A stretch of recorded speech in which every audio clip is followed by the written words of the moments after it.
Kayaknya gak ada hari deh tanpa misu-misuin kementerian satu ini. Termasuk soal kemunculan rating baru yang bikin gua cuma bisa berkata, Oke. balik lagi di Lini Masih bareng gua BM si karakter magang. Dan kali ini gua lagi seneng banget. Soalnya ada beberapa game Indo yang lagi gokil-gokilnya dengan nyabot penghargaan SEA Games Award yang dilaksanain bareng event Level Up KL di Malaysia tanggal 6-8 Oktober kemarin. Omodeto guys. Bisa-bisanya ya gue senang sama pencapaian yang gak sama sekali gue lakuin, tapi enak banget ya buat bangga-banggain.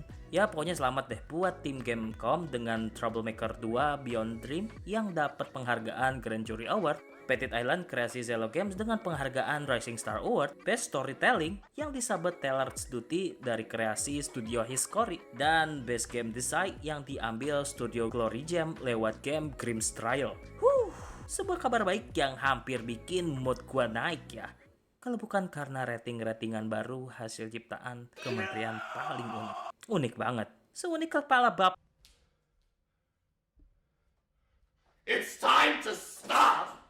Ya setelah berbagai inovasi yang mutakhir kayak autentikasi SIM pakai muka, bikin surat balik buat jual HP second, dan satu orang satu akun medsos, kali ini Komdigi kembali dengan gebrakan baru yang bikin Gamers Plus 62 makin cinta. Ngelanjutin prestasi blokir Steam di tahun 2002 kemarin, sekarang muncul lagi inovasi anyar lewat sistem Indonesia Rating Game System atau disebut IGRS. Dan pas banget inovasi sistem rating game buat pasar Indo ini dikenalin Dirjen Komdigi Edwin Hidayat Abdullah di acara Indonesia Game Developer Expo di tanggal 10 Oktober kemarin. Singkatnya sih, rating game ala kearifan lokal yang udah direncanain dari 2016.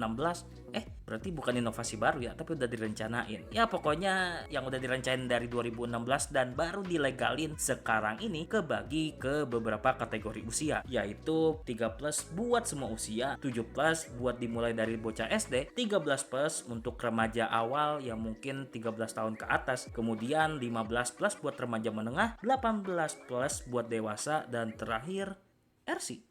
Racing car maksudnya.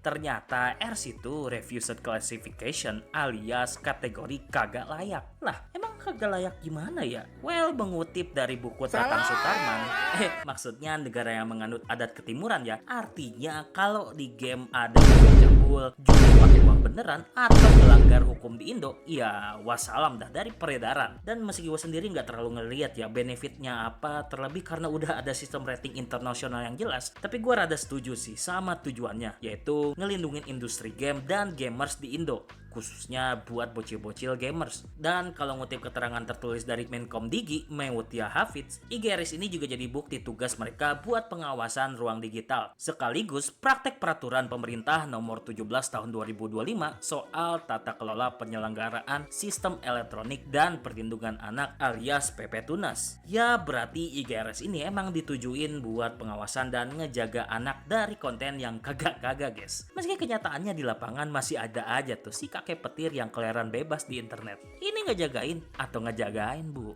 Dan meski tujuannya kelihatannya jelas banget ya, tapi menurut gua sih masih ada satu hal yang ambigu banget soal ini, yaitu batasan RC sendiri. Dan gua dapet jawabannya dari artikel Bang Pladido Santoso yang bisa lu cek selengkapnya di kokanggaming.com sama FB-nya Bang Pladido Santoso. Yang pasti sih di artikel satu ini tuh udah dijelasin jelas lah soal IGRS ini, termasuk rating RC dan kesempatan developer buat ngubah game biar sesuai sama ketentuan IGRS. Nah, si Lades tuh. Nah, pas awal gue lihat pemaparan soal RC ini, gue kurang setuju sih. I mean, what stupid enough buat kompromi sama pejabat modelan kita? Ya lu tau lah. Tapi di artikelnya Bang Santoso juga nulis kalau tim penilai IGRS ini bakal dipegang anak muda yang paham banget soal sistem rating. Seenggaknya aman deh dari tangan boomer-boomer kolot. Cuma tetap ada beberapa netizen yang masih skeptis sama sistem ini. Kayak komenan Bang Jerry di kolom komentar FB-nya Bang Santoso yang ngasih poin penting kayak norma budaya sosial, censorship yang terlalu kasar, dan absennya rating AO. Tapi at the end of the day, sistem IGRS ini punya redeeming point yang lebih penting dibanding cons-nya, termasuk perlindungan konten buat bocah. Meski menurut gua sih yang tanggung jawab ya gua bapaknya sih. Tapi kalau gua sih gak terlalu risih ya sama IGRS. Soalnya Ya gitulah, bener kan nakama? Oke, habis gibahin rating-ratingan kementerian yang penuh kontra dan pro, kita bahas yang bulan depan bakal bikin dompet lu bergetar habis pesan berikut ini. Bikin animasi 3D yang natural dan fluid kayak gini atau gini, kalian bisa mulai dari gini, terus diginiin, abis udah gini, cepetan ya, ribet. Oke deh, tapi bingung buat mulai dari mana? Maring Animasi punya kelas basic 3D animation yang cocok banget buat pemula. Gak pernah ngedesain atau megang blender? Gak perlu minder. Kamu juga bakal dibimbing sama kakak mentor yang ramah banget. Cukup dengan 1.750.000 aja, ditutorin full sama mentor berpengalaman sampai paham banget. Yuk!